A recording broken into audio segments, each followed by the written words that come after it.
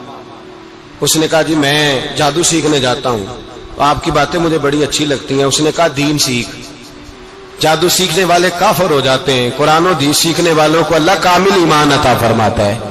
فرمایا یہ سیکھ۔ بچہ بیٹھنے لگا، اس کے پاس آنے لگا، باتیں دل میں گھر کرنے لگی۔ ایک وقت آیا کہ مسلمان ہو گیا، اور مسلمان کیسے ہوا؟ بچہ کہتا ہے میں تجربہ کر کے ہوا۔ اب میں تھوڑا سا وقت جادوگر کے پاس بھی جاتا اور باقی سارا وقت وہاں بیٹھتا۔ میں ایک دن جا رہا تھا تو رستے میں اژدہا تھا، بہت بڑا سانپ تھا، رستہ روک کے کھڑا تھا۔ یہ حضور نے بیان کی حدیث، نبی پاک صلی اللہ علیہ وسلم فرماتے ہیں بچہ کہتا ہے کہ رستے کے اندر سانپ ہے، رستے بند ہے، لوگ چھتوں درختوں پہ چڑھے، ہراش ہے۔ کہتے چھوٹا سا روڑا میں نے اٹھایا تو میں نے کہا اللہ اگر جادوگر سچا ہے تو اسے مار دے۔ چھوٹا سا روڑا میں نے پھینکا، اژدہا کوئی نہ مرا۔ پھر چھوٹا روڑا اٹھایا، میں نے کہا اللہ اگر وہ عالم سچا ہے تو اسے مار دے۔ اب جب میں نے روڑا مارا تو اژدہا مر گیا۔ میرے اندر سے گواہی آئی نہیں دین کی باتیں سچی ہیں، نہیں قرآن کی باتیں اسلام سمجھانے کے لیے عرض کر رہا ہوں، اگرچہ اس دور میں انجیل تھی۔ اللہ رسول کی باتیں اچھی ہیں۔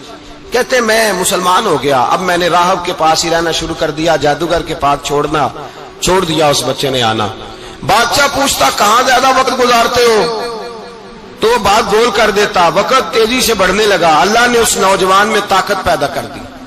اب وہ اس کے اندر نا اللہ نے توانائی روحانیت پیدا کر دی، ابھی جوان ہے، 14-15 سال عمر ہے۔ اللہ نے اب جو بیمار بھی آتا وہ دعا کرتا تو اللہ صحت عطا کر دیتا، جو بھی آتا۔ بادشاہ کا ایک درباری تھا، بادشاہ کو پنکھا جلتا تھا، وہ اندھا ہو گیا، کوئی ایسی تکلیف آئی کہ نابینا ہو گیا، بڑے علاج کرائے شفا نہیں ہوئی۔ کسی نے اس بچے کا پتہ بتایا کانوں میں، اس کے پاس گیا تو بچہ کہنے لگا شفا تو ہو جائے گی پر کلمہ پڑھنا پڑے گا، مسلمان ہونا پڑے گا، جس پیغمبر کا میں غلام ہوں تجھے بھی بننا پڑے گا، دین پہ عمل کرنا پڑے گا، اللہ شفا دیتا ہے۔ اس نے کہا تو مجھے کلمہ پڑھا، مجھے شفا دے، میں تیار ہوں۔ اس نے کہا شفا تو اللہ دیتا ہے۔ اس نے اللہ تبارک و تعالیٰ کا ذکر کر کے دعا مانگی، یہ مسلم شریف میں حدیث ہے، طبرانی میں موجود ہے۔ اللہ نے اسے شفا دی، اس نے کلمہ پڑھنا شروع کر دیا۔ یہاں ایک نقطہ لکھا ہے ہمارے علماء نے، کہتے ہیں جب اللہ ولایت عطا کرتا ہے نا تو یہ سفید بالوں والے کا حصہ نہیں ہوتی۔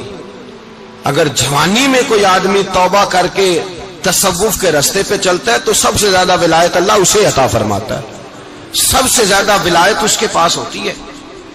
ابھی اس کے بال کالے ہیں، چڑھتی جوانی ہے، دعا کی تو اللہ نے، اور حدیث پاک میں موجود ہے کوڑے آتے تو شفا یاب ہو جاتے، اندھے آتے تو شفا یاب، برس والے آتے تو اللہ سے دے، جوان ہے۔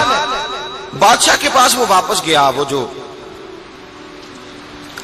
آدمی جس کی آنکھیں ٹھیک ہوئی تھی۔ بادشاہ نے پوچھا کہ کیسے شفا ملی؟ تو کہنے لگا میرے رب نے شفا دی ہے۔ بادشاہ سجدے کراتا تھا، اپنے آپ کو منواتا تھا، معاذ اللہ، کہنے لگا میرے علاوہ کون رب ہے؟ اس نے کہا وہی رب ہے جس نے تجھے پیدا کیا ہے، اور وہی رب ہے جس نے مجھے اندھے کو آنکھیں دی ہیں، وہی ہے میرا مالک۔ کہا اچھا تو مجھے نہیں مانتا؟ کہا نہیں میں اپنے رب کو مانتا ہوں۔ بادشاہ نے اسے سزا دی، ستایا، اس نے بچے کا پتہ بتایا، پھر بچے کو بلا کے ستایا تو اس راہب کا پتہ بتایا، راہب بھی قتل ہو گیا، نابینا بھی قتل ہو گیا۔ بادشاہ نے کہا سپاہیوں سے اس بچے کو لے جاؤ اور پہاڑ کی چوٹی پہ جا کے نیچے پھینکو تاکہ مر جائے۔ بچہ پہاڑ کی چوٹی پہ گیا تو ہاتھ اٹھا کے کہنے لگا یا اللہ میرے لیے نہیں اپنے لیے، میرے لیے نہیں اپنے لیے انہیں اپنی قدرت کے جلوے دکھا، میرے لیے نہیں۔ اللہ کے بندے اپنی جان بچانے کی دعائیں نہیں مانگتے، اپنے لیے انہیں اپنی قدرت کے جلوے دکھا۔ یہ دعا مانگی، جتنے لوگ ساتھ آئے تھے وہ سارے زمین پہ گرے اور سب مر گئے، پہاڑ سے گر کے مر گئے۔ بچہ واپس سیدھا بادشاہ کے پاس کہنے لگا لو بھائی میرے رب نے مجھے بچا لیا ہے۔ جوان کا ایمان دیکھو، میرے رب نے مجھے، بولو میرے اللہ نے مجھے ایمان کی گواہی دے رہا ہے، میں بچ گیا ہوں، تو جھوٹا ہے، میرا رب سچا ہے۔ اس نے کہا لے جاؤ اس کو دریا میں، کشتی میں بٹھاؤ، بیچ دریا کے جا کے دھکا دے دو۔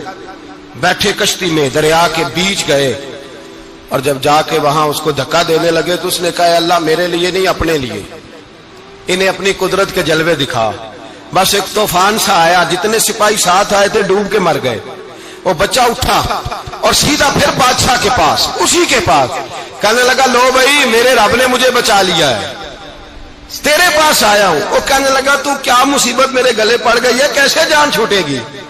تو بچہ کہنے لگا اگر تو مجھے باندھے درخت کے ساتھ اور سارے ملک کو بلائے، لوگوں کو اکٹھا کرے، پھر تو مجھے تیر مارنا، میں تجھے بتاؤں گا کیسے مارنا ہے، میں مر جاؤں گا۔